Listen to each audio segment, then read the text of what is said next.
Genius Act would establish federal guardrails for so-called stablecoins, whose value is tied to the U.S. dollar. The House also is expected to cast votes on the Clarity Act and a bill that bans the Federal Reserve from creating a central bank digital currency. Democrats opposed to the bill have raised concerns that they shift too much oversight and power away from the federal government and expose more Americans to cryptocurrency scams. A Christian professor who gained attention for her criticism of DEI has now won her battle for tenure at her university. AFN's Bronson Woodruff reports. Professor Marisol Quintanilla has won tenure at Michigan State University. The College Fix reports she's an accomplished nematologist who was passed over following her speaking against DEI. Matt Lamb is associate editor with the College Fix. Marisol Quintanilla has been an outspoken critic of DEI policies, including writing an article in her personal capacity criticizing diversity, equity, and inclusion initiatives. This generated backlash, and the chair of her department asked her to retract it, to apologize, and also separately asked her to submit a DEI statement as part of her performance review. The Foundation Against Intolerance and Racism, or FAIR, got involved. It said in a news release the university passed over her despite her 2 decades of teaching and a, quote, 21 peer-reviewed publications, over $6.2 million in grants, and 189 extension talks. Quintanilla also notably refused to list her gender on university forums, believing these questions implicitly endorsed ideological viewpoints that go against her faith. Lamb said he thinks it's good to get her story out there so other professors, particularly at Michigan State, know how to handle facing pushback for voicing opinions. It's important to highlight how the backlash she generated and the fact that she was initially denied tenure shows that the idea of academic freedom is often really a farce. It's only really academic freedom for people who endorse liberal ideas, which means it's not really freedom. I'm Bronson Woodruff. House Republicans on Tuesday grilled the leaders of Georgetown University, the City University of New York, and the University of California, Berkeley in the latest hearing on anti-Semitism in higher education, accusing the schools of failing to respond adequately to allegations of bias or discrimination. In their appearance before the House Committee on Education and the Workforce, the 3 university leaders said that they had taken disciplinary action where appropriate and stressed the importance of protecting free speech. Officials say Russian weapons pounded Ukrainian cities overnight from Tuesday to Wednesday, injuring at least 15 people in an attack that mostly targeted energy infrastructure. The latest bombardment in Russia's escalating aerial campaign against civilian areas came ahead of a September 2nd deadline set by U.S. President Donald Trump for the Kremlin to reach a peace deal in the 3-year war under the threat of possible severe Washington sanctions if he doesn't.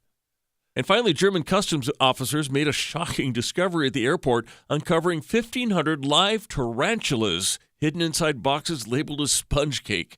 Fox's Ted Linder with more. The shipment, which had arrived from Vietnam, weighed over 15 pounds and gave off a suspicious smell that alerted officials.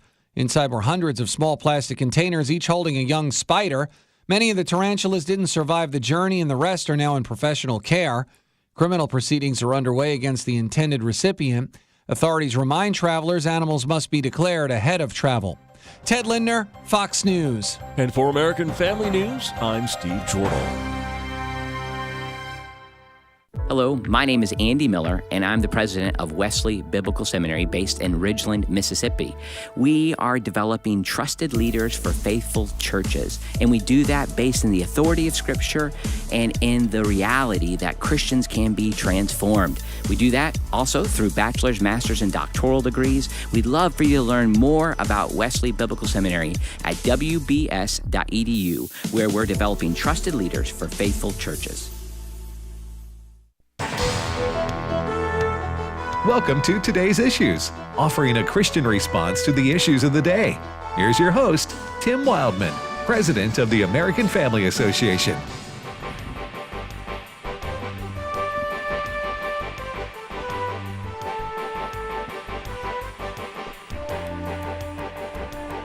Hi, good morning, everybody, and welcome to Today's Issues on the American Family Radio Network. Today's Wednesday, July the 16th, 2025.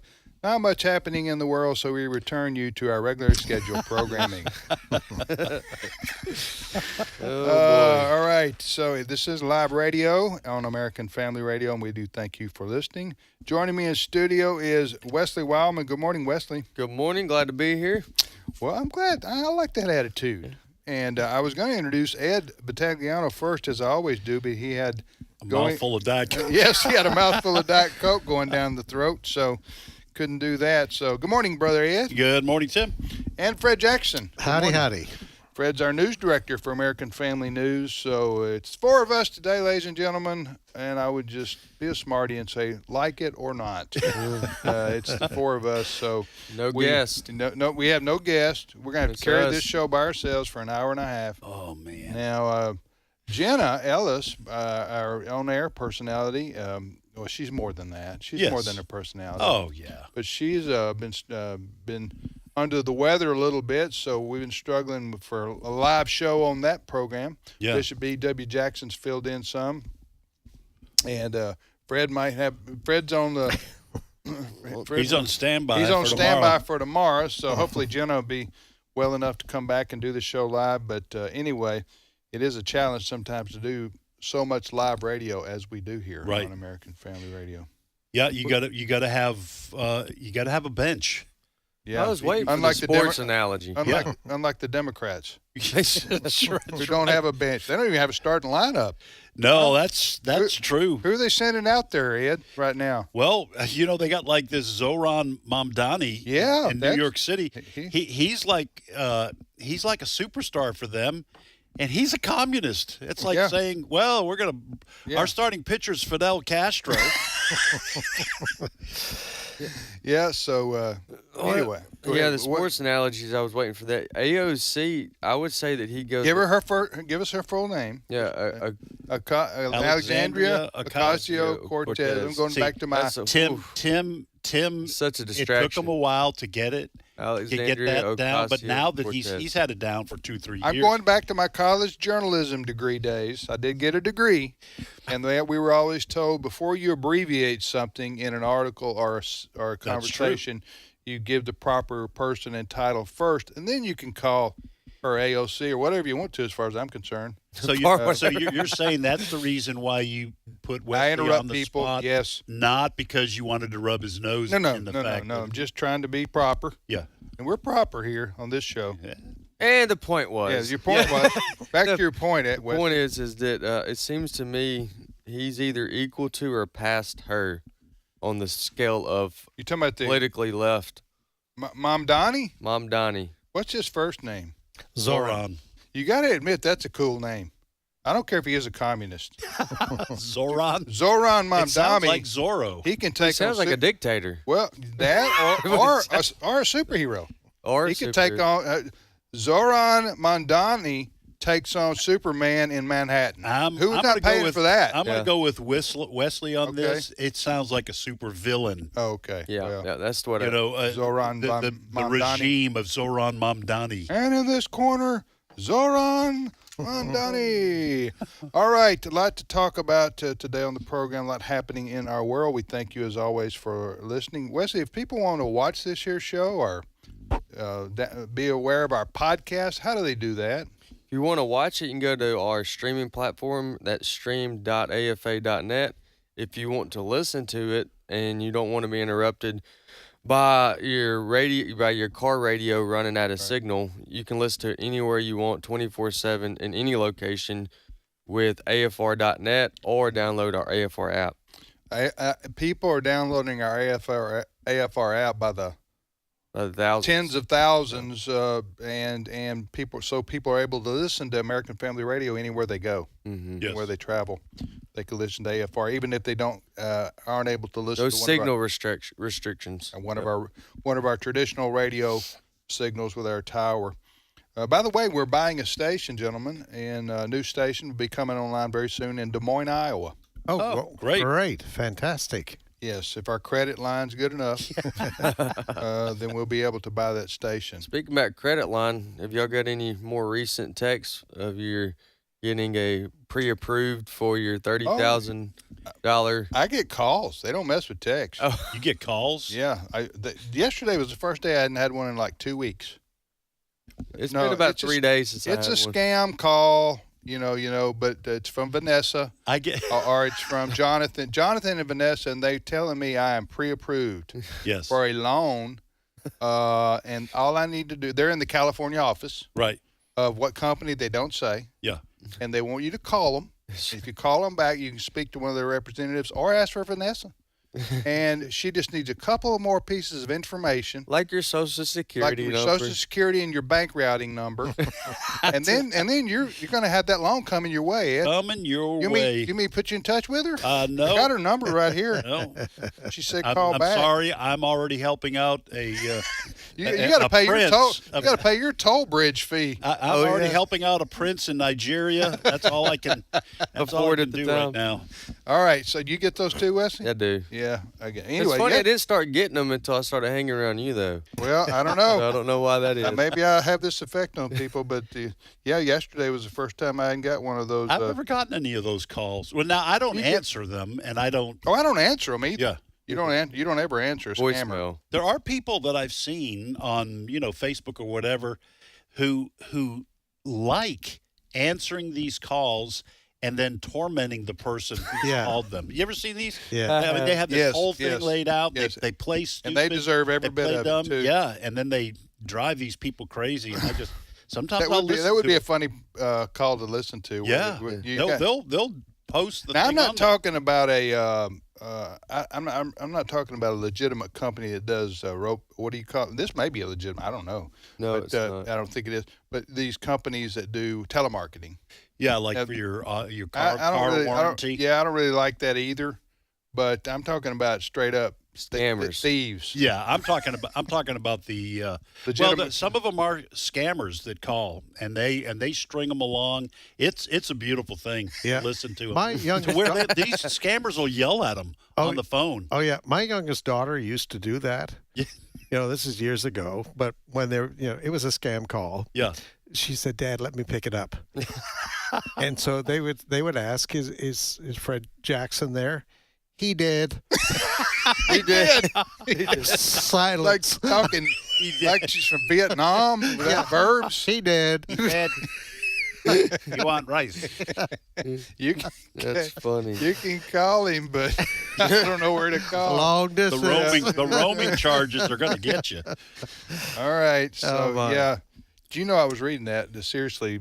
Americans are contacted at least once a week, either email, text, or phone call by a spammer. Spam scammer. That's what I call them. Scammers and spammers. Spammy. Anyway, it's it's annoying. Spam. All right, Fred, what's happening in our world? One more on scams Yeah, please. that maybe people aren't aware of it yet. Saw a video the other day. On some where you go to fill up your car with gas, you can tap your credit card or whatever. They've taken now to putting a mask, sticking a mask over that, the scammers. Yeah. So you tap that and they get all your credit card information. Thank you, Fred. We need one more thing to worry about. I don't Are use you serious? Tap. I don't serious. use the tap feature. I think they call that skimming or something like that. Well, the skimmers, that may be a form of skimming. The skimmers were those things they would put into the slot where you slide this is something the card. totally different. This is different. This is just when you use tap your card. I can't take y'all serious, and we're gonna probably have to move on if we start using skimmer and scammer and multiple versions of skimmer. The skimmer scammer. The skipper scammer. Let me just say this one other thing and I'm sure this is still a thing, but if you're in public in like an airport, there are people who have devices that will. If you just have cards in your wallet, they will read the information off it. Yes. And so that's why a lot of people use, like my son uses, a type of wallet that is supposed to block that. Yes. So well, there is something called cash. I don't know if you guys have heard about this, but cash. You mean like the guy in charge of the it's FBI? like the famous singer, remember him? Yes. Cash. Yeah. Cash, like the FBI guy. No, it's listen, you got to be aware. Yep. Now on your toes. Of the what were you? Now your wife had credit card or debit card. Yes. What? Listen, we've been hit before. My daughter during COVID, after COVID, she was filed her taxes, and then got contacted by the FBI and said you didn't include 2 separate letters. You didn't include your income from some sort of welfare program in Nashville, and she got one regarding Columbus, Ohio. And someone had stolen her identity and gotten welfare payments. And the IRS was saying, you're going to have to pay taxes on that. My daughter had to prove she did not live in those two cities. And now the IRS was very cooperative after that. And they said that happened a lot during COVID. Oh, yeah. And my wife, she had her debit card hacked twice or whatever. Mm-hmm. She used it somewhere, and then someone had grabbed the information and used it. Well, your debit and credit cards are out there everywhere. Yeah. I mean, you go in any store, use it, and you wonder. Now, maybe there's some kind of I'm sure there's some kind of security protection, but I mean, what if somebody? There got to be some legal lawsuits. Yeah, it probably doesn't. But I'm just talking about, well, you hand an employee of a restaurant your credit. Hey, here's my credit. I want to pay for the meal. Well, you remember you had points stolen. Yeah. At a particular store. Wasn't it? Yeah. Airline points? Well, my college football teams had a lot of points stolen from them. Yeah. If you look down through their history, yeah. Should have won a lot more games. Oh, but just it's terrible. Injustices. Those scammers. Brad, tell us about some injustices done in the world today. Well, we'll save that for a moment. Okay, let's start. You got good news, bad news. Well, you guys have been talking about Zoran Mamdani and Alexandria Ocasio-Cortez. Yes. They had a date this morning, a breakfast date. Oh, that's lovely. Well, a lovely couple. Yeah, AOC. One could say they deserve each other. Yeah. Anyway, she invited Mamdani down to Washington this morning for a breakfast because she wanted to introduce her. Well, she's endorsed him for mayor of New York. She wanted to introduce him to Democrats in Washington, D.C., get to know him. Well, this event was supposed to start at 8 o'clock Eastern time, and Fox News had a reporter outside. As of 8 o'clock when this thing was supposed to start, 3 Democrats had showed up. That's it. Gerald Nadler was one of them, a few others. He doesn't need to be there. Chuck Schumer did not show up, apparently, for this. Yeah, I know where you go with that. Anyway, as you might expect, President Trump was asked if he was invited to this event. And as you might expect, he had some interesting things to say. Cut 3. Tomorrow morning here in Washington, AOC is hosting Zoran Mamdani for breakfast. Were you invited? I'd love to be. I'd really love to go. I mean, I look forward to meeting them both. I know them both very well through what I read and through what I see. Look, he's a communist. I don't think our country is ready for a communist, but we're going to see. Well, they interviewed a few of the Democrats that came out, and they were non-committal in their support for Mamdani. Just kind of stayed away from it all. He's making a lot of news lately. He's, for one of the stories that's out there this morning, he says he will discourage the use of the term globalize the intifada. All right. It's really interesting. He and his dad are reinterpreting some of the things that they have said. His dad is a professor at Columbia, I believe it is. And he has stated publicly in the past that, those suicide bombers really aren't that bad. They shouldn't be referred to as terrorists and that sort of thing. His Mamdani's father said that? Yes. His father has said that. So like father, like son, I guess it is. But no, Mamdani now has said he wants to discourage the term globalize the intifada. And at one point, too, he tried to interpret the term intifada as basically fighting for rights. No, intifada for a long, long time now has referred to go out and kill the Jews. That's the bottom line in all of this. I think the shock for the American people is that he has won the nomination to represent the Democratic Party in the marital race there in New York. It's hard to believe that even New Yorkers would do this, given what he has said, what he plans to do in New York. All right, in New York City, you have, by the way, you have a mayoral contest. That's what we're talking about. This fella Mamdani won the Democrat primary, and usually whoever wins that wins the race, right? Yep. You have had very few Republicans win the mayor's race in New York City. You had Rudolph Giuliani, and then you had, was it Michael Bloomberg? Okay, so these Democrats usually win. Now, a couple things there. The race isn't over. There's going to be a race. The general election will be in November. Right. And so, but the problem for the Democrats, in beating, there was a very low turnout, by the way, in New York City for this, because voter suppression or voter depression, probably because Adams, the current mayor, he's been under scandal, under indictment and everything. I don't know the whole story there. But then you had Cuomo, former governor of he's the other one. Yes. So there's he had his own. Remember that, the nursing home scandal during COVID? Yes. So what I'm saying is they don't have a lot to choose from right there now in New York City. So, but the general election will be interesting to see. A lot of people say if it's one-on-one, somebody has a good chance to beat him. Or a decent chance to beat Mondani and keep a, quote, communist from becoming the mayor of New York City. He also said at one time if Benjamin Netanyahu, the prime minister of Israel, came to New York and he was mayor, he would have him arrested. Yep. Remember that? Yep. So I also saw a clip last night of an intern who works for him, or who worked for Mondani, an intern, a lady, a Muslim lady. She had all the Muslim garb, and she was confronting police during some kind of deal. And she said, "Look at the names on these pigs' badges."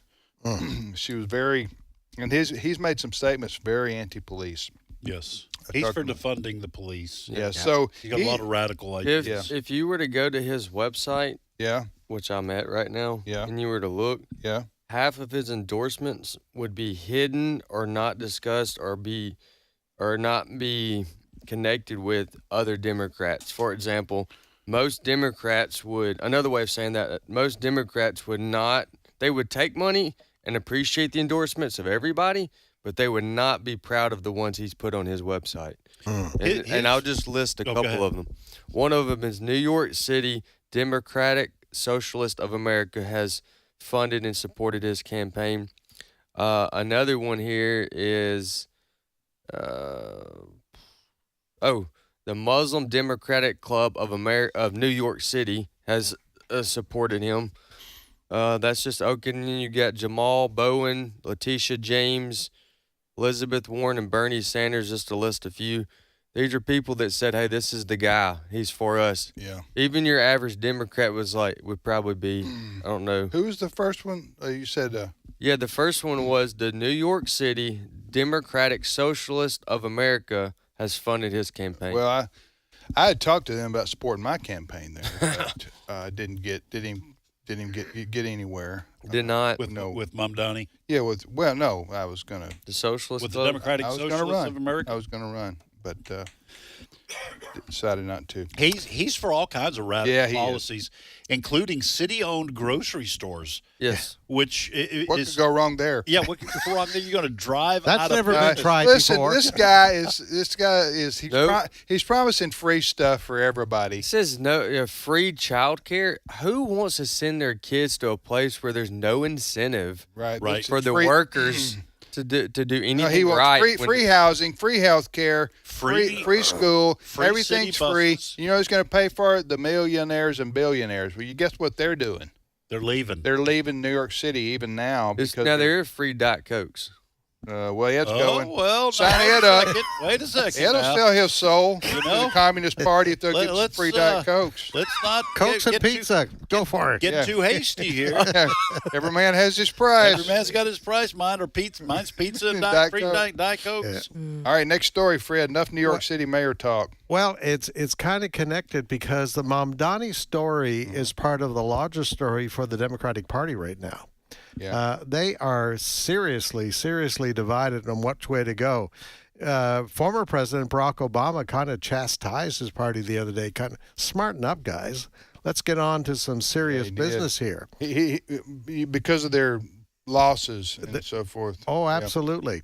And his chastisement did not go over well with people like Whoopi Goldberg, et cetera, et cetera. Intellectual giant. Yes, and podcaster Charlemagne. Anyway, here's a little bit of their objection to Obama's chastisement. Cut number 1.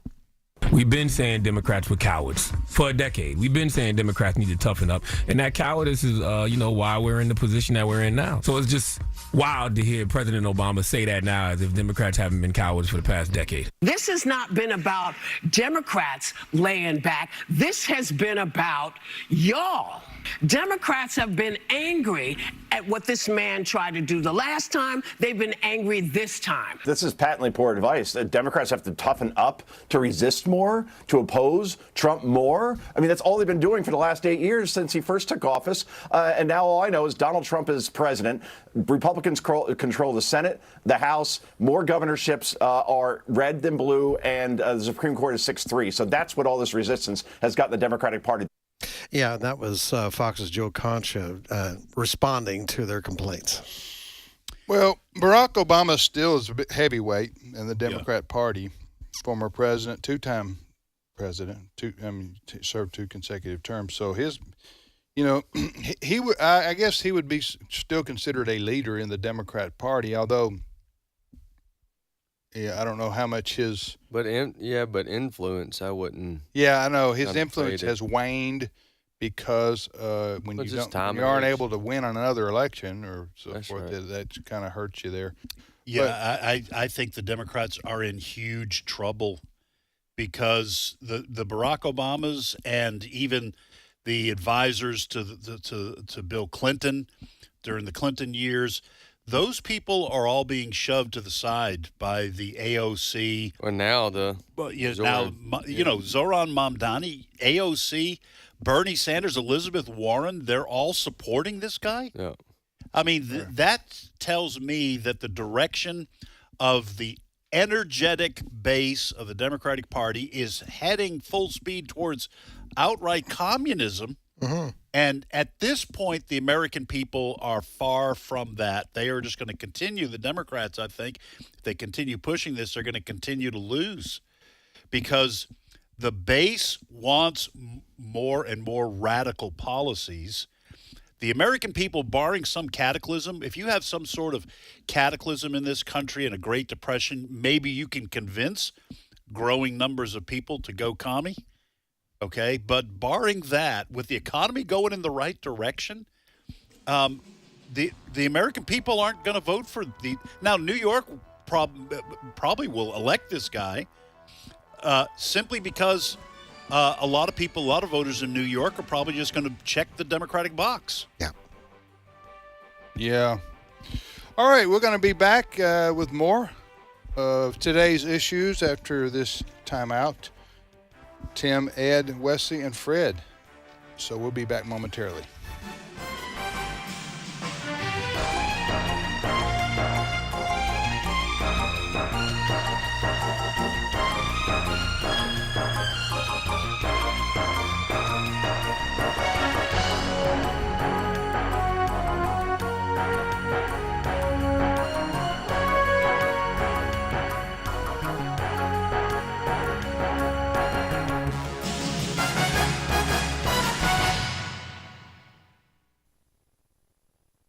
It's my turn. Here is your host for My Turn, Don Wildman. And when they had mocked him, they stripped him of the purple cloak and put his own clothes on him, and they led him out to crucify him. Calvary was located outside the city walls of Jerusalem. Crucifixions inside the walls were forbidden. So the Romans, who alone could order the death penalty, made sure that crucifixions were executed where the general public could get a good view. This was an effective reminder for any of those Jews who had ideas concerning opposition to Roman authority. We are told that Christ was scourged before he was crucified. Scourging consisted of a lashing with leather thongs, tipped on the end with metal. The prisoner was stripped of his clothing, he was bent over, and he was whipped on the naked flesh on his back. The result was sometimes fatal to the prisoner. Certainly, following his scourging, Jesus was very weak. He was bruised and beaten. His body was bloody. The Romans showed little mercy to prisoners, so Christ was forced to carry the cross on which he was to be crucified to Calvary, the place of the skull. Whether the spot got its name from its appearance resembling a skull or from skulls left from previous crucifixions, we aren't sure. What we are sure of is that Calvary was the place of death. On his way to Calvary, weak from the scourging, Christ fell under the weight of his cross. It was so heavy and he was so weak, he had to have help. Christ was dependent upon his fellow man just as we are. It was Simon the Cyrenian who carried the cross for Christ. Simon eased the load and lightened the burden of the one who had eased the loads and lightened the burdens of so many. Since Cyrene was a city in Libya in northern Africa, there is a good possibility that Simon was a black person. Whether he was or wasn't isn't important. What is important is that he carried the cross of Christ. He helped a brother who needed help. Perhaps one of the two traditional sites we of today call Calvary is the authentic one, or perhaps we will never know where Calvary is physically. Does it matter? Calvary can be anywhere. Calvary can be everywhere. Whenever we die to self and come alive to God and our fellow human beings, there is Calvary. Wherever we lay down our lives and stretch out our selfish hands to our fellow human beings, there will be our Calvary. This Jesus we worship wasn't spared the pain and hurt of life. He was no Buddha, protected from the old, diseased, and miserable. No. Our Christ knew suffering and hurt. He had seen it in the eyes of the mother whose daughter he was requested to heal. He had seen it in the humility of the Roman officer whose slave was sick. He tasted it in the death of Lazarus, and he cried with Mary and Martha in their sorrow. Now, he personally was the sufferer. Pain racked his body. Hurt broke his heart. The crucifixion of Christ did not stop on that Judean hillside 2,000 years ago. Not a day has passed when he has not been crucified again. So many times in so many ways, we drive the spikes of selfishness into his hands. Christ died for me. Those 4 words have changed the lives of countless individuals. Their full impact upon the world will never be realized. And it was at Calvary that Christ died. We must face Calvary too, if we are to live with him. This has been My Turn with Don Wildman, a production of the American Family Association. Don't let anyone look down on you because of your youth, but set an example for the believers in speech, in conduct, in love, in faith, and in purity. 1 Timothy 4:12.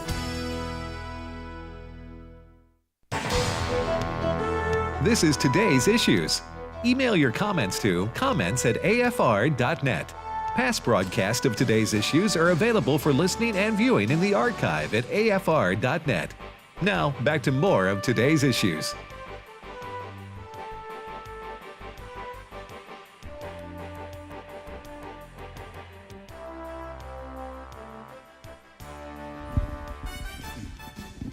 Hey, welcome back to Today's Issues on the American Family Radio Network. Thanks for listening to AFR, American Family Radio. Tim, Ed, Wesley, and Fred. Next story, Fred. Well, since the October 7, 2023 massacre of more than 1,200 Israeli men, women, and children by Hamas, I think part of the shocking story coming out of that has been the pro- and anti-Israel protests we've seen in this country, mostly on university campuses. Republicans have held hearings Harvard, Yale, out of there, some of these major schools.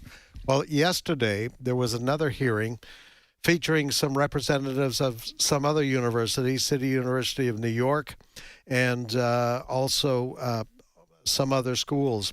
And I wanted to play you a little bit of the exchanges yesterday. The first voice you're going to hear is Republican Congressman Randy Fine he's Republican of Florida.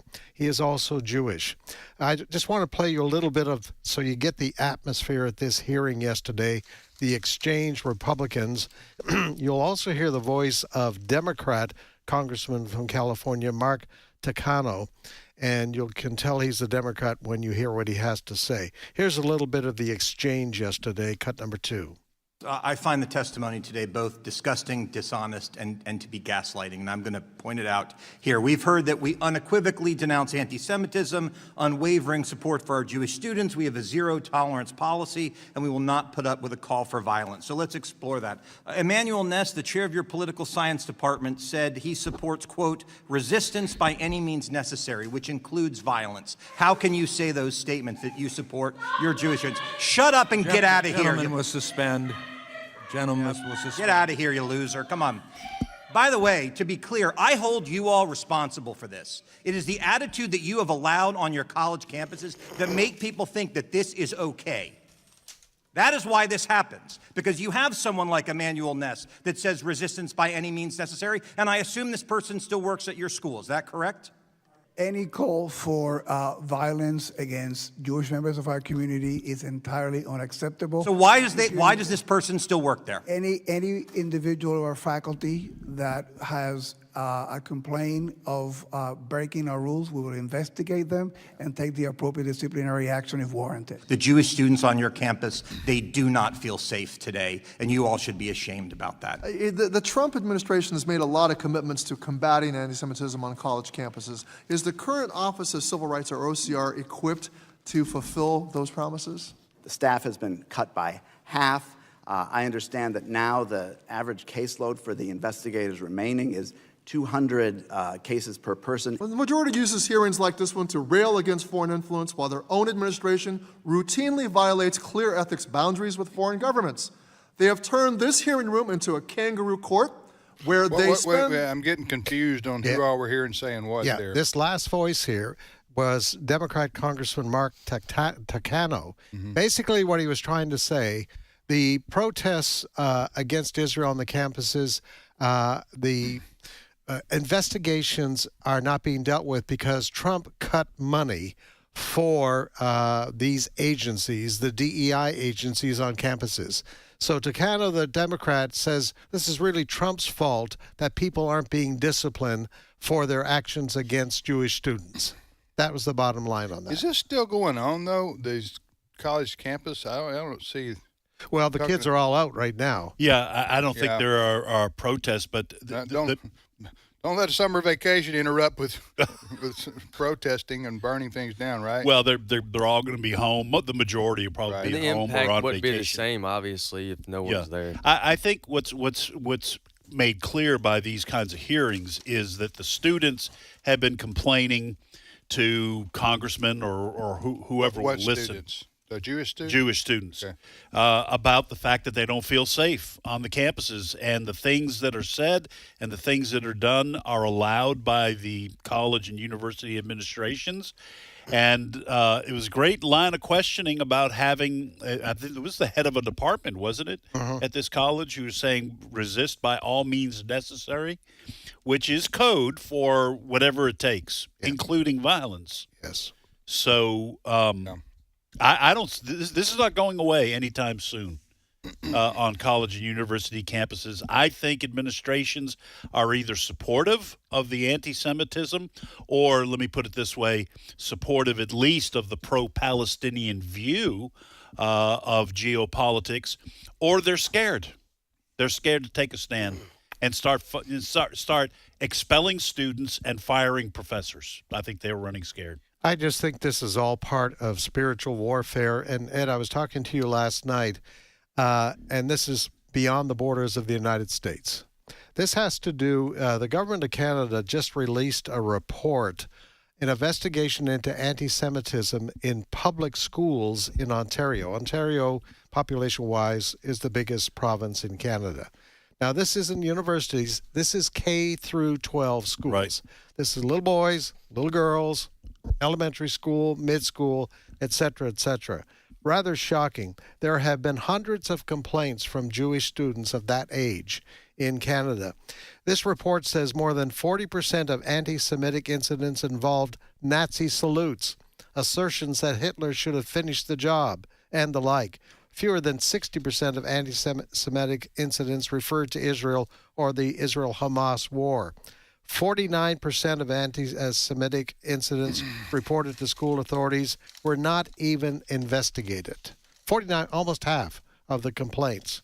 There was one in particular that I wanted to mention, and this was really disturbing. Some of these incidents against Jewish students headed up by teachers, right? Teachers at public schools. That doesn't surprise me. Nearly 16% of reported incidents involved anti-Israel actions or activities supported or organized by teachers or school administrators.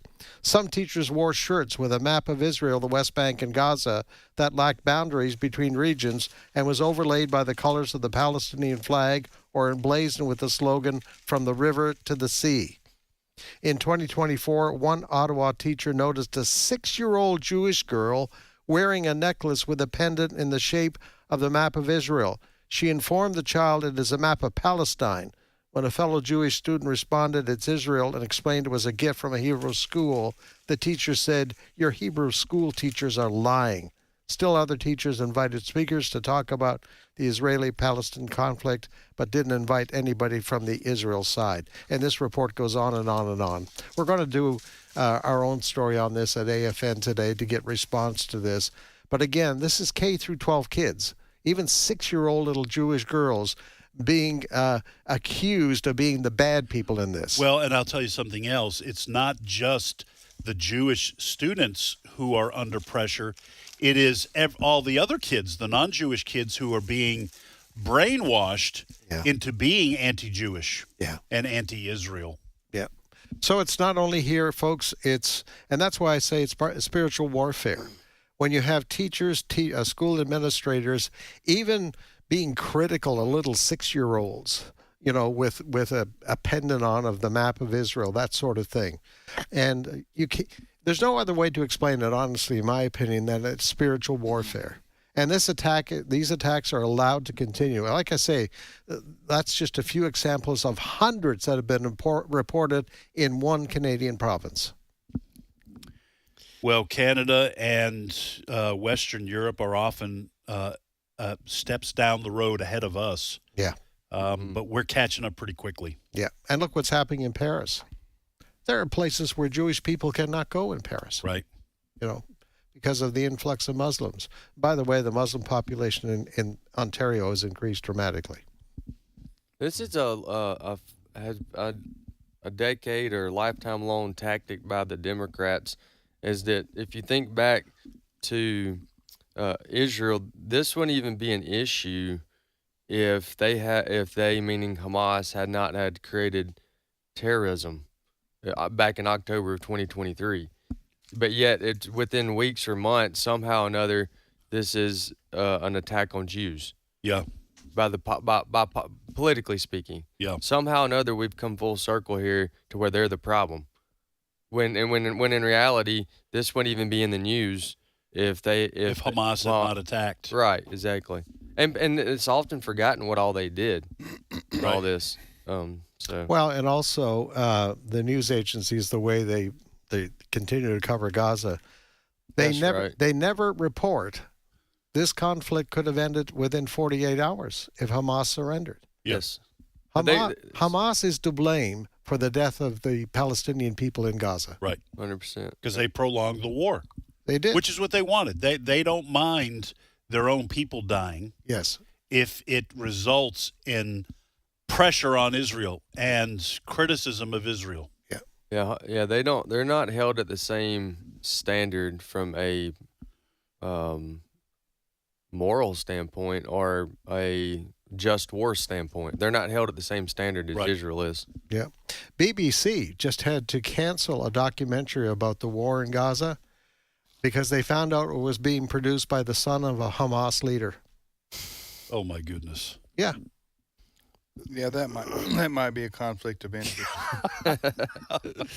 Right there. Next story, Fred. Well, report this morning on people's viewing habits, where they're going on their TV to watch things. And this is really interesting, folks. The headline here is Rough Times for Broadcast Networks Illustrate Changing Media Landscape. And it really talks about the number of people turning to streaming. But the other part of this is the audience being lost by the big networks, ABC, CBS, NBC. This Nielsen ratings, also for the third straight week, Nielsen said the Fox News Channel had more viewers in primetime on weeknights than any of the main broadcast networks, ABC, CBS, NBC, and Fox Entertainment. CNN isn't even mentioned in all of this. But we were discussing at our story meeting this morning just how people are moving towards streaming, but also for the fact that Fox continues to win these ratings. That has more to do with content than technology. Yeah, this was kind of surprising. We were talking about this. This is Fox News basically battling it out for viewers with the entertainment divisions of the three major networks, which for all of us growing up, except for, Wesley and probably Brent, we grew up when it was three major networks. That was it. You did have PBS, but nobody watched them unless you were watching Big Bird and Sesame Street. But all the entertainment was coming through those three major networks. And not only, I think, are habits changing in terms of where people go for their entertainment. That's certainly a huge factor. But I would also say that people no longer are going to tolerate watching entertainment if it mocks their views or if it is clearly biased. People just aren't standing for that anymore because they can go somewhere else. And if these three big networks don't get their act together, I'm not sure the technology won't erase them anyway, eventually, like a lot of newspapers and so on and so forth. You can't put the genie back in the bottle when technology takes off and goes in a different direction. But if they do want to compete, they had better start producing stuff that's entertaining and doesn't take sides. Because if it takes sides, you're going to irritate and offend and drive away half your viewing audience. So stick to the entertainment. No one wants to hear what Hollywood people think about major issues. A lot of them never even graduated from high school. And so why do we need you to lecture us? People aren't taking it anymore. Yeah. I don't mean to disagree with you, but I do care about what Whoopi Goldberg says. Maybe I'm the only one. I'm looking around the room to see if I can get some support here. Fred's not. Wesley's shaking his head no. So I'm the only one. Who cares what Whoopi thinks? Okay, so be it. Listen. You'll stand on this hill. It's a hill to die on for you. Listen, I know. This is. I was shocked by these numbers. Okay, of people and what they watch on television, not on the internet. But this has the ratings. I'm looking at a one-day rating, and this is Thursday, July the 10th, which was what? Was that last Thursday? Last Thursday, less than a week ago. All right, so ABC is the number one watched, on that night, was the number one watched television network with 3 million people. Okay? Bill O'Reilly, in his prime, and I don't know about Tucker Carlson, may have got these numbers too, but I know Bill O'Reilly was the number one show on cable news. Remember his thing? Yeah. For 20 years or whatever like that. And he was around 3 million a night. Okay. So, but at that time, the television networks, by that I mean the traditional ABC, CBS, NBC, for example, and then FOX, you could add them, not Fox News, but the Fox Entertainment. They would get 8, 10, 12 million people watching. For a particular show, yeah. Yeah. So that their numbers have even gone down since then. Now, you do have to say when you're adding all this up, okay, what all does ABC own now? Okay. What are their other channels that ABC or NBC or CBS, for example, are they Paramount? Who's Paramount? That's CBS? CBS. Well, what do they own? Because then you have to put it all together collectively, right? To find out exactly how many viewers they would have on any particular night. But to see Fox News, number 2 in America with 2.7, 2.8 million viewers on this again on this one night, July the 10th. Then CBS, then NBC, then MSNBC, and ESPN. Of course, ESPN is ABC, right? It's Disney ABC, so you have to factor that in. But do you know the other? I'll just give you the top 10. ABC 1, Fox News 2, CBS 3, NBC 4, MSNBC 5. I'm kind of surprised at that, but they only got 1 million viewers.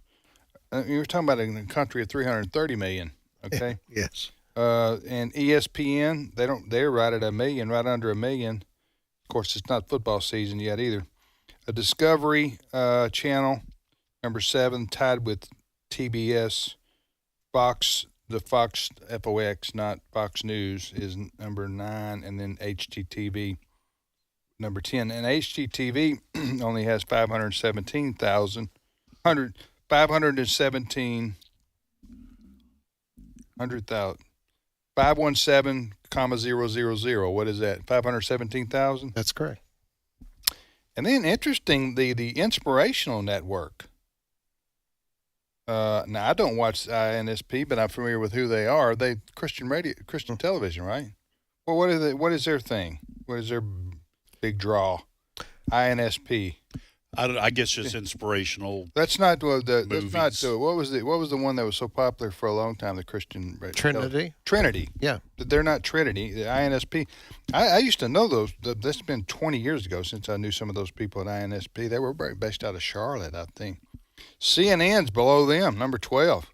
Yeah. Nobody's watching CNN hardly anymore. And MSNBC's probably below the. No, CNN. they're number 5. Oh, it's MSNBC. Yeah, they're beating CNN. Okay. They waved bye-bye to CNN, put them in their dust. Get rid of Stelzer, and then their numbers Okay. went up. Well, yes. And I'm sorry. Did you? I'll go on and name the top 20 since I'm doing this with the top 20. Bravo, 13. We got a point to this, right? We are. We're getting to a point. And my point, really all points come back to Whoopi Goldberg. If you think about it. All roads lead back to Whoopi Goldberg or Kevin Bacon. One or the other. So Hallmark, number 14. What is GSN? Is that Garden or something? GSN, what is that? Is that like... Game Show Network. Oh, Game Show Network. Number 15. Network. Wow. CW, number 16. Is that cartoons? No, that's the CW. I think CW. It doesn't have a. It doesn't. You're gonna be mad, Dad. It doesn't give its acronyms. No, it tells what it does. It does not get. Literally, if you click on it, all it does is say what is CW? It doesn't give its acronym on the internet. I want to say that's connected to Warner Brothers. It's like AOC, except for we actually gave the acronym. Maybe AOC owns CW. For all I know. And listen, Paramount, number 17. History Channel, 18. TLC, Tender Love and Care, right? Isn't that what that is? TLC? The CW is a network. It is controlled by Nexstar. Yes, but that's not the question. Okay, I'm answering the last question. I'm still on the last question. This is like the grandmother that asks you a question, then asks you another question before you finish answering it. That bothers me that Nexstar controls them. And Nexstar controls CW? The CW? Why? Yeah. Well, have you never seen the movie? Nexstar. I mean, that's not a movie. Oh, it's sci-fi. Anyway, and Food Network's number 20. Well, I do watch Food Network every once in a while.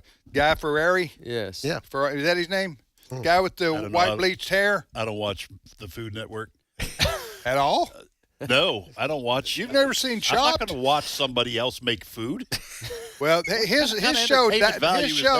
show, Diners, Dives, and I have watched some of that.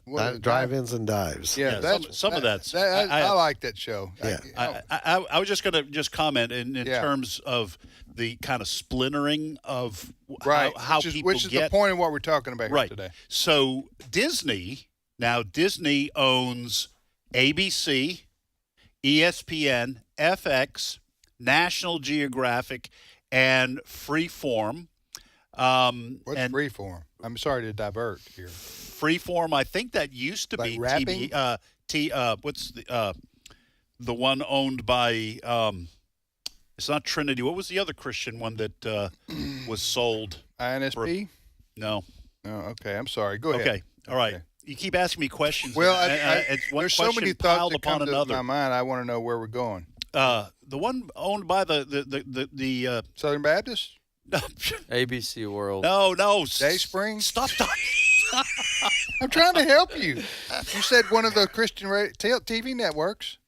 Who's the Christian broadcaster that ran for president in 1980? Pat Robertson? Pat Robertson. What was his network? CBN. CBN. They sold that, I think, to Freeform. I think that became Freeform. Oh, remember, he sold it for $1 billion? Yes. Well, Pat Robertson did sell CBN to somebody. Was it ABC? No, he sold it to ABC. And Freeform got a pile of money. And it became Freeform. Freeform is owned by ABC Family. Okay. What does Freeform do? Again, I asked, is that like a rapping channel?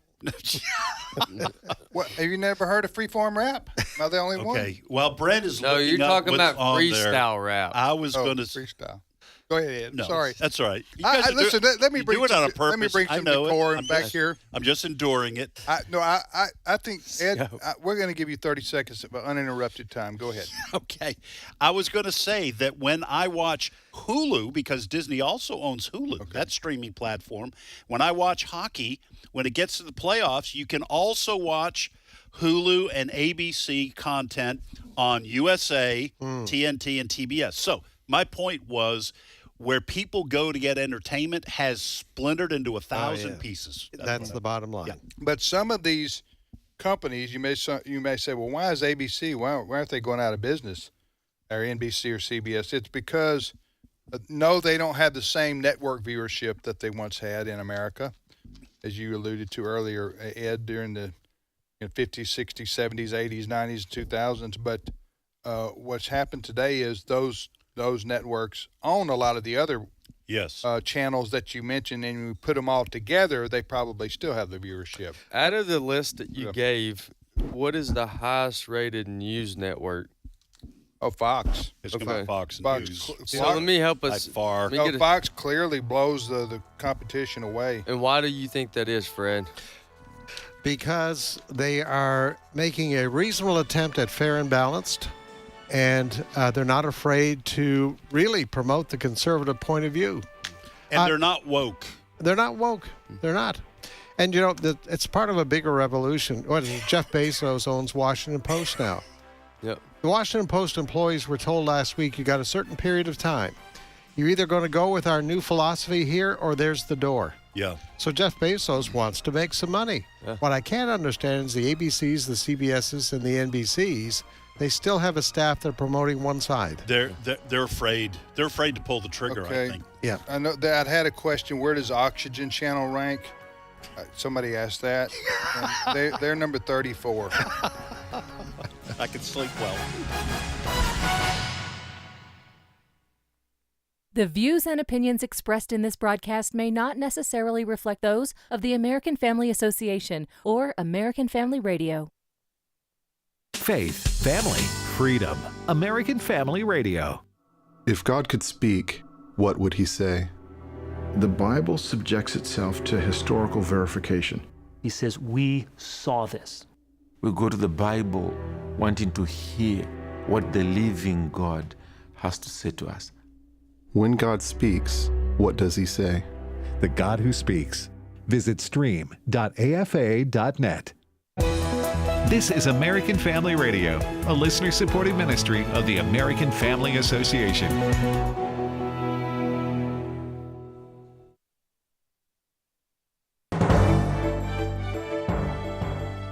For American Family News, I'm Chris Woodward.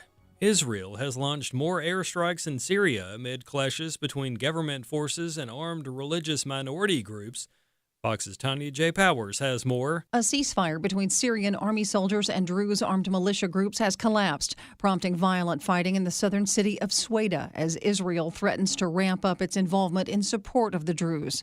More than half of the roughly 1 million Druze worldwide live in Syria. The Israeli army also says it struck near the entrance to the Syrian Ministry of Defense in Damascus, just hours after threats from Israel's defense minister to the Syrian government to withdraw from Sweda. Israel has taken an aggressive stance toward Syria's new leader since the fall of President Bashar Assad in December, saying it does not want Islamist militants near its borders, where it has beefed up forces. Tanya J. Powers, Fox News. Zohran Mamdani, the socialist Democrat running for mayor of New York City, met today with Democrats in Washington, D.C. Some of the most influential Dems on Capitol Hill have yet to endorse Mamdani, including House Minority Leader Hakeem Jeffries and Senate Minority Leader Chuck Schumer. Washington Representative Pramila Jayapal likes Mamdani. Look, he's bringing anybody who can see the reality of the success of his candidacy and his campaign together. Anybody that's staying out at this point instead of endorsing this incredible dynamic leader is missing an opportunity. Jeffries and Schumer plan to meet with Mamdani in New York later this week. Meanwhile, Republicans and other critics of Mamdani call him a radical and someone that will destroy New York City with his policies. The Trump administration is also not a fan. He's a Democrat socialist, really a communist, who proudly calls to defund the police, peddles anti-Semitism, praises pro-Hamas groups, wants Israel abolished, and believes wealthy Americans should not exist. Those are his words. We don't need a communist in this country, but if we have one, I'm going to be watching over him very carefully on behalf of the nation. For more on Mamdani and the New York City mayor's race, visit our website, afn.net. Federal investigators are now looking into claims by President Trump that a one-time political rival has been committing mortgage fraud. Here's Fox's Evan Brown. Fannie Mae, the U.S. government-owned enterprise that buys up mortgages, has now officially asked an inspector general to look at as many as 5 mortgages taken out by California Senator Adam Schiff. The Democrat was once one of the lead impeachment managers in the U.S. House during its attempt to remove President Trump from office in 2020.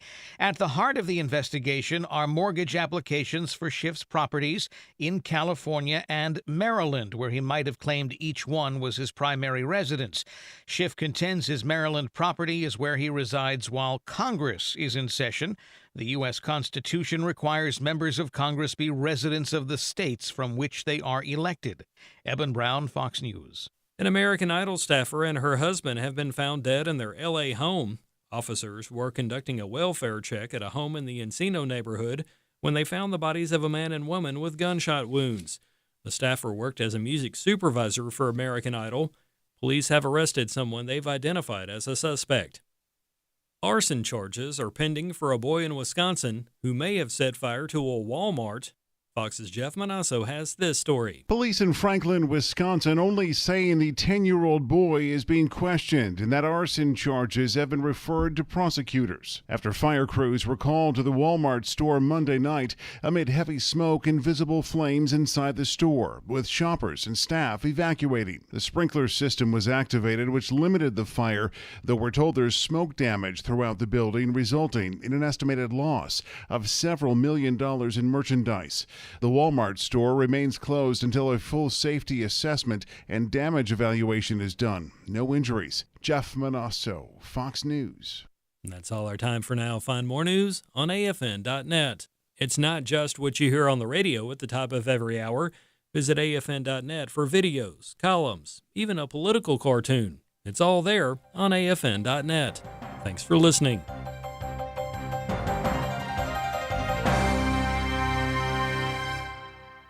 Thoughts of the child you were carrying keep pouring over in your mind. A deep, unrelenting sadness overshadows your days, and you wonder if you will ever feel whole again. There is hope and healing from a reproductive loss. Call the International Helpline, 866-482-LIFE, and talk with someone who has been where you are. Your call is confidential, and we will help you find healing. 866-482-LIFE. Today's Issues continues on AFR with your host, Tim Wildman. president of the American Family Association.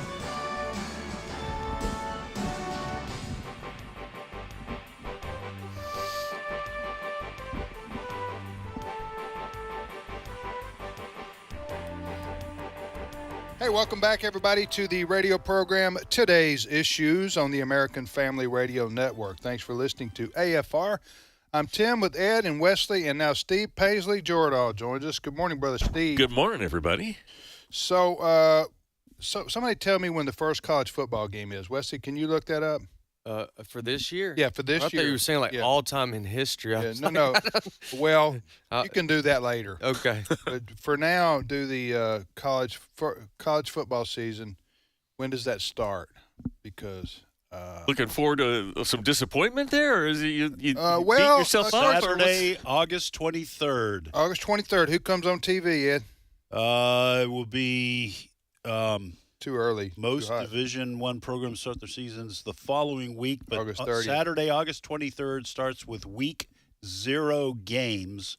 I'm not sure who that is. I was thinking Kansas State. There we go. UC Davis versus Mercer. Oh, that's huge. And Southern versus North Carolina Central. Yeah, so that's why it's Week 0 games. I might not catch those. Tell me the 30th, August 30th. Give me a game or two. Yeah, that's going to be August the 28th is going to be a Thursday, I believe, and that's going to be Boise State versus South Florida.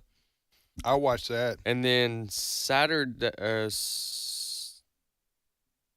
What date is August? August 30th, Saturday is Mississippi State at Southern Miss. That's of interest to you. Yes, it is. Syracuse, Tennessee, Texas, Ohio State.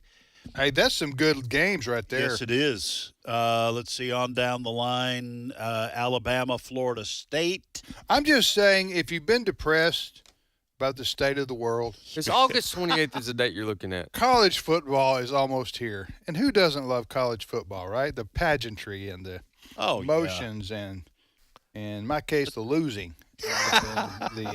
No. Hope springs eternal.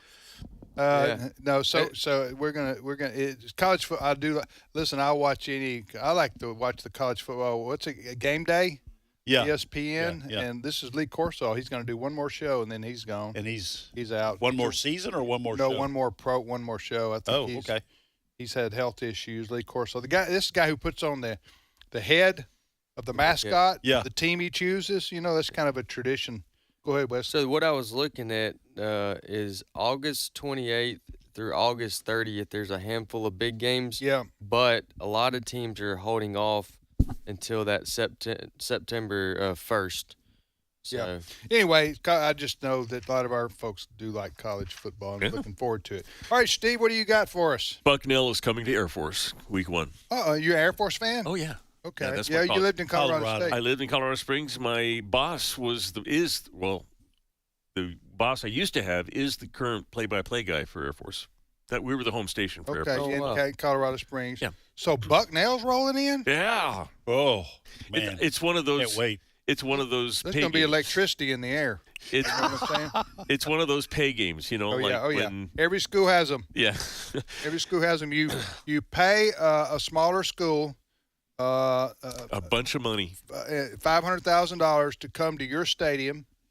The coach, Alabama used to play somebody like I don't know, Murray State or not Murray State, but some Morehead State or somebody, and they would say, I remember the AD for that smaller school. Yeah, said, we'll go to Tuscaloosa and take our beating. Yeah, we know we're going to get for $500,000. We know we're getting killed. Yeah, but we're going to take away a check and go home. They get the money. And if you're the AD, if you're the athletic director, you got to have your money coming from somewhere. And Alabama has a practice game. Yeah, and everybody knows it. Yeah, everybody knows it. Everybody's happy with it. Take your beat down. That's right. Then now the head coach doesn't go into the locker room before the game and goes, "All right, fellas, we're here to be a sacrificial lamb. Who's with me?" Yeah. All right, well, that ahead. Coach is saying if you give 110%, if you give 110%, give us every play. Make your tackles. Yeah, you got finish your blocks. Then then we'll have a chance. We'll have a shot. I'll scheme us up some X's and O's. Yeah. few trick plays. We'll be in it. We'll beat Alabama on their own field. A good coach would go into those games saying, here's the 3 things we're wanting to accomplish. There you go. Number 1, don't get injured. Here's 3 things we're Don't turn over the ball. Right. Yeah. Have a strategy. Right.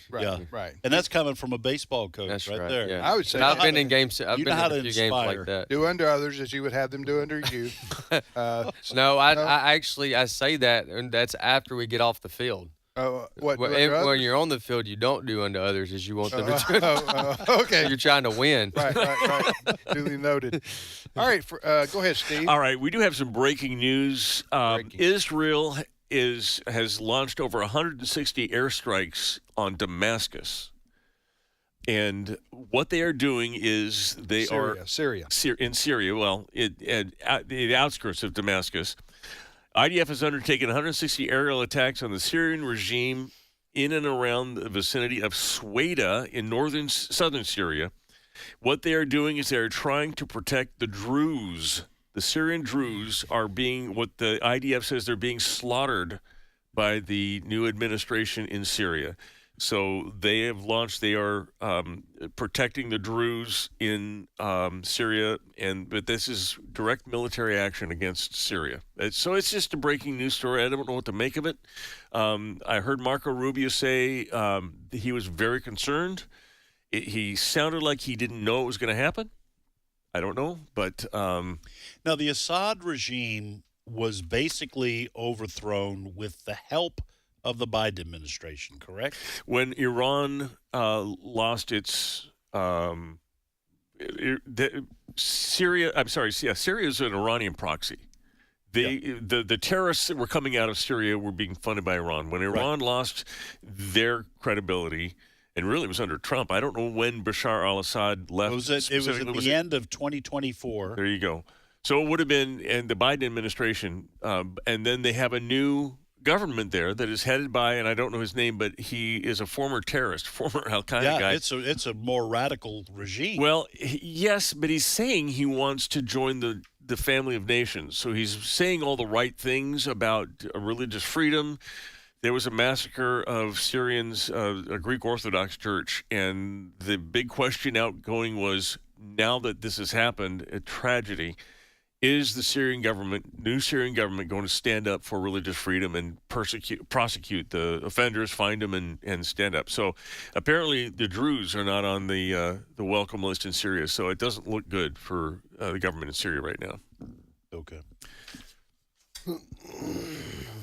All right, if you are receiving a Social Security check, you have something we need to tell you.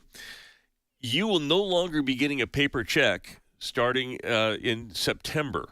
You have till September. You need to sign up and have this automatically deposited to your bank account electronically. They will no longer be doing paper checks. And we wanted this story mentioned today because we wanted our listeners who receive Social Security to be aware of this. Yeah. I didn't hear about this until you brought it up in our story meeting. Well, actually, Tim sent it to you in an email, but I understand why you didn't see that. Well, I saw it from somebody. The abuse is going to continue, whether it's Fred in here. Listen, I'm 62. You notice I always I'm easy on you. Yes, I appreciate that. Thank you. So I'm 62 now, and so when I'm scanning the news, anything that says Social Security, my eyes shoot to it immediately because I want to know, what's happening. What's happening with it? Social Security. So so they're going totally electronic. No more paper checks for Social Security. And you're right. We did want to tell people. All federal payments, actually. But really? Yes. Yeah. Well, the federal government is going to save a lot of money by not using having to pay postage. Well, that's the idea, I think. And they say that paper checks are more than 16 times more likely to be reported stolen. Yeah. Physical checks are more likely to be returned. But how do you do this? Does it say how you do this? Because there are a lot of people who are, who are getting Social Security checks now who are going to go, well, how do I switch over? What do I need to do? Registration can be completed at the government's Go Direct website. I didn't look up the URL, but it's probably GoDirect.gov. If you get Social Security and you get a physical check in your mailbox, you need to know that that's going to stop, whether you like it or It's going to stop in September. So that's just a few weeks away. So you need to, if you don't know how to take care of your own business there, get somebody to help you. This is going to be a problem. Most of the people who get Social Security are older by definition, and probably a little less comfortable with the technology. So it is going to be an issue. And the website is godirect.gov, GODIRECT, one word, .gov. We do recommend that you get we're not trying to be funny here, folks, okay? I'm an old person now, okay? So get someone younger to help you set this up so you don't go to the wrong website and give your information, your bank account. Oh, my gosh. Can you imagine? Some scammer. True, there's probably going to be a lot of fraud associated with it. Did you just give them, the scammers, an idea? Oh, you think they're waiting on me to get an idea? They're not short of ideas, No, I'll tell you that I'm right kidding. now. And you all were right, so laying off me. we did public service announcement right Yeah, there. there you go. I wanted people to be aware of this. Now, did you take your Social Security? Or you delaying I have it? not. I'm delaying it. To when? I'm still working. Well, you're getting awfully personal, but probably 70. I'm not that far away from it. You said 67. You have to start taking it at what age? 70. I think it's 70. Yeah. Isn't that right? What about you? I'm waiting until then too, because You can work and still checks will be take it, bigger. right? Huh? You can work and still take it, right? Yes. Okay, I got you. Yes. Yeah. And hopefully, I'd like to work here if I'm healthy till I'm 72. Is there? Seemed like there was. Wesley asked the question: can you work and get Social Security? You can, but you pay taxes past a certain point. Okay. All right. So, go ahead, Steve. Next story. I don't want to get too personal with anything. I got personal with Ed. He let me know, he let me know about it. We may be friends, but you're crossing the line. That's what Ed But I said. told you, didn't I? Yeah. I told you. I answered your question. You did. You did. Go ahead. All right. The Trump poll numbers are having some problems. I want to play you a quote from poll numbers. What now? The Trump poll numbers. For President Trump. President Trump's poll numbers. Okay. And this is the lead guy at Rasmussen, and for some reason I didn't write his name down. His name is Mark. Probably something. Rasmussen. No, it's not Rasmussen. He's the chief pollster at Rasmussen. Oh, okay. Rasmussen. So who is the chief pollster at Rasmussen? And his name is? Used to be Scott. Yeah, Scott. Rasmussen. That was his name. I can't. Mitchell. Okay. Yes, Mark Mitchell. Mark? It's Mark Mitchell. Really? I just found it. Yes, Mark Mitchell. Huh. So we're going to hear Mark Mitchell. He's going to talk about, I'm sorry, I wrote the list and I didn't put his name down. He's going to talk about Trump's poll numbers and how they were going up. In fact, he's going to tell you that they were getting ready to go north of President Obama's numbers at the same time, but instead they are going south of Joe Biden's numbers. Let's listen to cut 6. He hit net +8 June 15th, which was also, I will admit, the first day that Israel attacked Iran. I think it was June 13th. And it's been downhill since then. So he's lost 12 points now. He's underwater 4 points. Where I was going into July 4th was I said, well, Trump's probably a day or two away from crossing over Obama's numbers. And where are we now? Donald Trump is crossing under Joe Biden's numbers. And so that's a pretty big reversal in less than a week. The big one is Epstein, and people keep downplaying it. But this is not about a guy who died in 2019. This is about a representation of two-tier justice and about unaccountable government. And I don't know what he does in unaccountable government. That's what he says is the reason that MAGA, the base, and his poll ratings are going south. I would not argue, and then we'll toss it to Sure. Wesley here, give Wesley a shot. I would not doubt that that's probably as good an explanation for that turnaround as there is in 1 week to do that. You're about to cross over and become more popular than Barack Obama at this stage of your administration, and then now to be trending towards less popular than Joe Biden. There's only one thing during that week's period that has captured the imagination of the MAGA base and the American people, and it's the Epstein files / list. The ICE raids are up there too, but that is. But the ICE raids have been going on for a while. They have been, and they are not unpopular with his base, with Trump's base. Anyway, what do you think, Wesley? Well, I'm trying to understand, as we all are at times, because all I'm reading here, I don't see the audio of it, but Trump said yesterday that Pam Bondi, she's handling it, this is a quote, she's handling it very well, and it's going to be up to her. Whatever she thinks is incredible, she should release it. So Was it incredible or credible? You said credible? Credible. Whatever's credible, Does this have to believable. do with Jeffrey Epstein's story? Yes, That's sir. what he's saying? That's what he's talking about? So as of yesterday afternoon, he's telling her he's You're on your own. Yeah, you're on your own. But it's also a little different than it was 3 days ago when he said, why are we still talking about this? Yeah, nobody cares. Nobody cares. All right, so this is interesting because that makes sense, what you shared, Steve, with that gentleman. Rasmussen's a Mark Mitchell is a very Rasmussen's a very reputable polling firm, so I do pay attention to what they have to say. And he's saying President Trump's numbers is that a 10-point reversal? I think he said 12 points. Yeah, 12. 12-point reversal. That would explain his dismissal of the Epstein files, so to speak, for lack of a better whatever they're called. That's it. That's it. That's the polling. He's probably down with a lot of the MAGA voters. That's right. And for at least temporarily, I don't think that'll stay. It won't stay. They won't stay. But they were upset about his handling of the. Which might be the indication for why he said what he did yesterday. What he said yesterday. Pam Bondi should, if there's anything credible, she should release it. I thought she said there wasn't. But she did. She made double check. Right. Now. All right. Listen, well, Wesley, you follow a lot of the podcasters, and you at least pay attention to the, quote, MAGA world. Okay, Mm-hmm. I'm talking about the hardcore folks who kind of generate the message that represents a lot of Americans. What? And you said the general consensus was that Trump blew it on this one, right? Last week. Well, no, actually, some of them held out to comment on it, and the ones that did, unfortunately, said a lot of the same Pam Bondi information. They just basically repeated what she said. Tucker Carlson didn't. No, Tucker Carlson didn't. Tucker Carlson. But see, he's one of his own. I'm not so sure. Charlie Kirk didn't either, did he? Or is he did. He's supportive? Yeah. Charlie Kirk did what? I'm confused with Tucker Carlson. Are you including him on the MAGA bus? Because would you not? Okay. No, I don't think he knows what bus he's on. He got off. He wakes up. He got off on the last stop. Yeah, he is all over the place. Yeah, I agree. You're Charlie, on some things. Go ahead.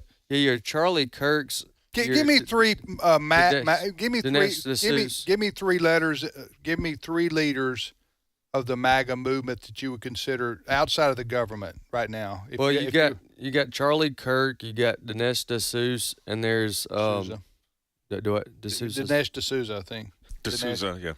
And then you got who? Steve Bannon. Yeah, you got Steve Bannon, and there's others as well. But there's a handful. Like I said, some of them didn't comment. It was kind of split amongst the MAGA leaders. Some of them just didn't comment yet. They're still, holding out on an opinion on the Epstein.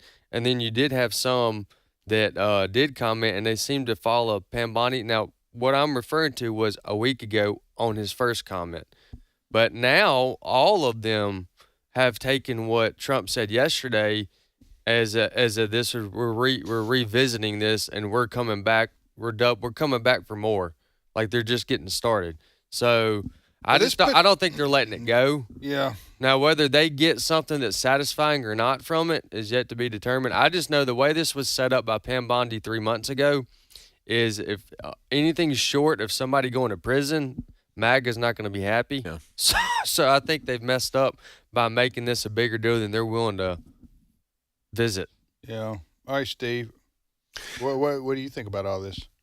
I think that, I agree with Mark Mitchell that it's not about the sex crimes and all that kind of stuff. It's about holding people accountable. They thought there was a list. They thought there were going to be a lot of big Democrat names on it, and they wanted people held accountable. There's been a two-tier system of justice in this country.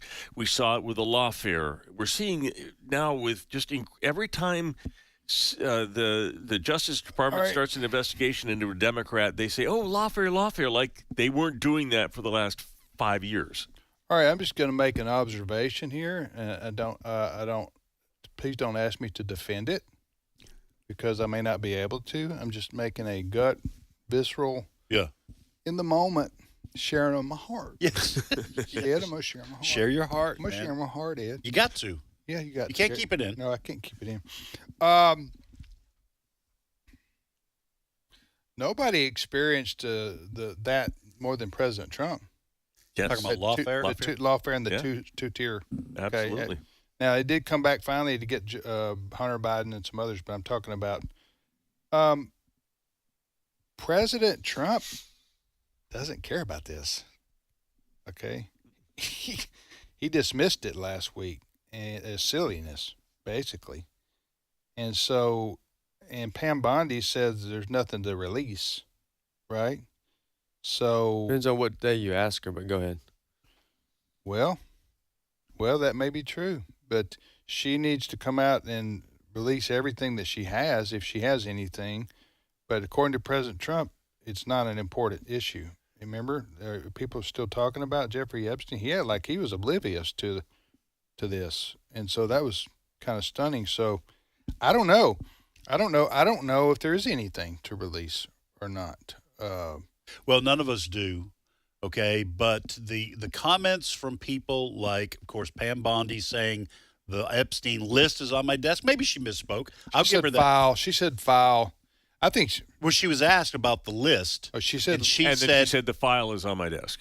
No, I thought she said it's on my desk. I have to look. Yeah. Along with the JFK file. And I'm saying, I may grant her that. Maybe she misspoke, okay? But we have Alan Dershowitz, who, whatever it was, a year or so ago, said, no, there's a list. I saw the list. I can't tell you who's on it because under a gag order, there's a list. And then what was it, Alex Acosta or whatever, he said he was told by members of the intelligence community that it was a blackmail operation. All those kind of statements are out there, which makes people wonder if there's a cover-up. And so all I'm saying is the Trump administration, whoever does it, needs to have a clear-the-air press conference where they say, Pam Bondi misspoke. There is no list. There are no videos of people engaging in these kinds of actions at the Epstein. They need to clear all that up. It doesn't matter to Donald Trump until it affects his poll numbers. And when his poll numbers go down, the rest of his agenda is in danger. Which, to your point here with the Rasmussen guy, Mark Mitchell, he's going to start paying attention. He may have to start paying attention. Do we have time for anything else? Go. No, I'm talking about. No, we don't. We don't. Okay. No, especially since I had time to share my heart. Well, listen, you don't cut yourself some slack. Okay. You keep that kind of stuff inside. It takes years off your life. I know. How many Diet Cokes do you have this show? Just one. Just one. It's good for you. Showing some self-discipline. That's right. Right. Huh? I believe in everything in moderation. Not when you get a pizza. No, that's the only thing in non-moderation. The only thing, you don't believe in the moderation when it comes to youth baseball.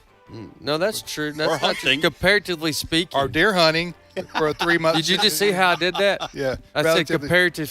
There's always somebody that does more than you and always somebody that does somebody less who's worse. Right. Yeah. I always get people who criticize you for your hobby. Oh, no. But their hobby is okay. It's okay. Yeah, it's in the Bible. I had one guy. He had no idea I coached travel ball. He had no idea how I did it, the way it was done. But all he knew was all he had was the impression of the worst possible scenario, and he presented it. And then I'll come to find out he went to do piano lessons twice a week. Bye-bye. Hello, everybody. I'm Walker Wildman, Vice President here at American Family Association. Well, my brother Wesley and I were following in the footsteps